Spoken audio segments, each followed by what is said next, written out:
ರಾಯಚೂರು ಜಿಲ್ಲೆಯ ಮಾನ್ವಿ ತಾಲೂಕಿನಲ್ಲಿ ಮುಗ್ಧ ಶಾಲಾ ಮಕ್ಕಳ ಸುರಕ್ಷತೆಯನ್ನ ಗಾಳಿಗೆ ತೂರಿ ಯಾವುದೇ ಫಿಟ್ನೆಸ್ ಸರ್ಟಿಫಿಕೇಟ್ ಹಾಗೂ ಇನ್ಶೂರೆನ್ಸ್ ಇಲ್ಲದೆ ರಸ್ತೆಗಿಳಿಯುತ್ತಾ ಇದ್ದ ಖಾಸಗಿ ಶಾಲಾ ಬಸ್ಗಳ ವಿರುದ್ಧ ಸಾರಿಗೆ ಇಲಾಖೆ ಭೀಕರ ಬೇಟೆಯಾಡಿದೆ.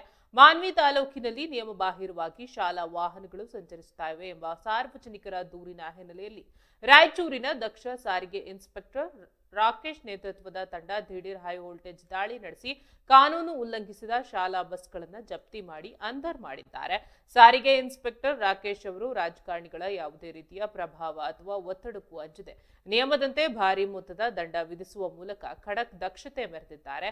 ಖಾಸಗಿ ಶಾಲಾ ಆಡಳಿತ ಮಂಡಳಿಗಳು ಕಡ್ಡಾಯವಾಗಿ ಸರ್ಕಾರದ ನಿಯಮಗಳನ್ನು ಪಾಲಿಸಬೇಕು.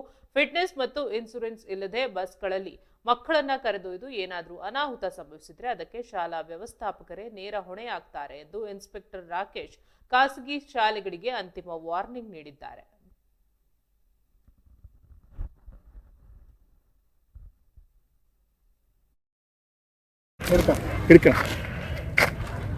ಎಲ್ಲ ಸಾರ್ವಜನಿಕರಿಗೂ ನಮಸ್ತೆ. ನಮ್ಮ ಮೇಲಾಧಿಕಾರಿಗಳಾದಂಥ ಮಾನ್ಯ ಜಂಟಿ ಸಾರಿಗೆ ಆಯುಕ್ತರು ಹಾಗೂ ಪ್ರಾದೇಶಿಕ ಸಾರಿಗೆ ಅಧಿಕಾರಿಗಳಾದಂತಹ ಹಿರಣ್ಣ ಸಾಹೇಬರು ಅವರ ಡೈರೆಕ್ಷನ್ ಮೇಲೆ, ಅವರ ಒಂದು ನಿರ್ದೇಶನದ ಮೇಲೆ ನಾವು ಈಗಾಗಲೇ ಶಾಲೆಗಳೆಲ್ಲ ಪ್ರಾರಂಭವಾಗಿದ್ದಾವೆ.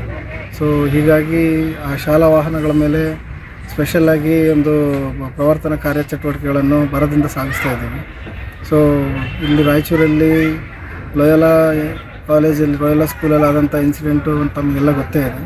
ಸೊ ಆ ಇನ್ಸಿಡೆಂಟನ್ನು ಒಂದು ಆಲೋಚನೆ ಮಾಡಿ ಅದರಲ್ಲಿ ಕಳ್ಕೊಂಡಂಥ ಪ್ರಾಣಗಳು ಮತ್ತು ಅದರ ಬೆಲೆ ಕಟ್ಟೋಕ್ಕಾಗದೇ ಇರತಕ್ಕಂಥ ಅಮೂಲ್ಯ ಜೀವಗಳು.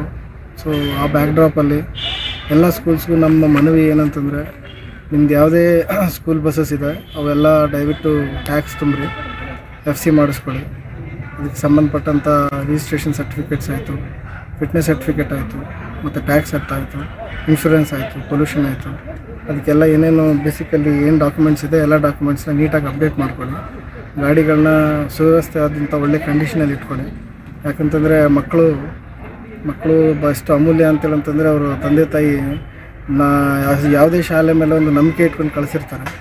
ಸೊ ನೀವು ಆ ಮಕ್ಕಳನ್ನ ನಿಮ್ಮ ಸ್ವಂತ ಮಕ್ಕಳು ಅನ್ನೋ ಥರ ಟ್ರೀಟ್ ಮಾಡಿಕೊಂಡು ಅವ್ರಿಗೆ ಎಷ್ಟು ಒಳ್ಳೆ ಥರ ಒಂದು ಸೇವೆ ಕೊಡೋಕ್ಕಾಗುತ್ತೆ ಅದನ್ನು ದಯವಿಟ್ಟು ಕೊಡೋದಕ್ಕೆ ನಮ್ಮಲ್ಲಿ ನಾವೆಲ್ಲ ಕೋರ್ಕೋತಾ ಇದ್ದೀವಿ.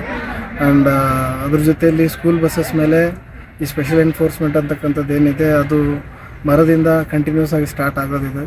ಈಗ ಜಸ್ಟ್ ಇವತ್ತು ಸ್ಟಾರ್ಟ್ ಮಾಡಿ 1-2 ಗಾಡಿ ಸೀಸ್ ಮಾಡಿದ್ವಿ, ಮಾನ್ವಿಯಲ್ಲಿ ಹಾಕಿದ್ವಿ. ಸೊ ಅದೇ ಥರ ಬೇರೆ ಬೇರೆ ತಾಲೂಕುಗಳಲ್ಲಿ ಮತ್ತು ಎಲ್ಲ ತಾಲೂಕುಗಳಲ್ಲಿ ಕೂಡ ಸ್ಲೋ ಆಗಿ ಸ್ಟಾರ್ಟ್ ಆಗುತ್ತೆ. ಆ್ಯಂಡ್ 15 ವರ್ಷ ದಾಟಿರ್ತಕ್ಕಂಥ ಯಾವುದೇ ನಿಮ್ಮ ಶಾಲಾ ಸ್ಕೂಲ್ ಬಸ್ಗಳಿರಲಿ ಅವನ್ನ ದಯವಿಟ್ಟು ನೀವು ಬಂದು ಸ್ಕ್ರ್ಯಾಪ್ ಮಾಡ್ಕೊಳ್ಳಿ. ಸೊ ನೀವು ವಿತೌಟ್ ಪರ್ಮಿಷನ್ ಏನಾದರೂ ಸ್ಕ್ರ್ಯಾಪ್ ಮಾಡಿಕೊಂಡ್ರೆ ಆ ಗಾಡಿ ಯಾವತ್ತೂ ನಿಮ್ಮ ಹೆಸರಲ್ಲೇ ಇರುತ್ತೆ. ಸೊ ನಿಮ್ಮ ಹೆಸರಲ್ಲೇ ಇರ್ತದ್ರಿಂದ ಅದೇನಾಗುತ್ತೆ, ಗಾಡಿ 15 ವರ್ಷ ದಾಟಿದ ಮೇಲೂ ನಿಮ್ಮ ಹೆಸರಲ್ಲೇ ಇದ್ದರೆ ಆ ಗಾಡಿ ನೀವು ವಿತೌಟ್ ಗೆಟಿಂಗ್ ಎನಿ, ನಮ್ಮ ಕಡೆಯಿಂದ ಯಾವುದೇ ರೀತಿಯಾದಂಥ ಒಂದು ಕಾಗದ ಪತ್ರ ವ್ಯವಹಾರ ಇಲ್ಲಾರ್ದಲ್ಲೇ ನೀವೇ ಏನಾದರೂ ಗಾಡಿನ ಸ್ಕ್ರ್ಯಾಪ್ ಮಾಡಿದ್ರೆ ಅದಕ್ಕೆ ಆಮೇಲೆ ಲೀಗಲ್ ಕಾಂಪ್ಲಿಕೇಶನ್ಸ್ ಭಾಳ ಬರುತ್ತೆ.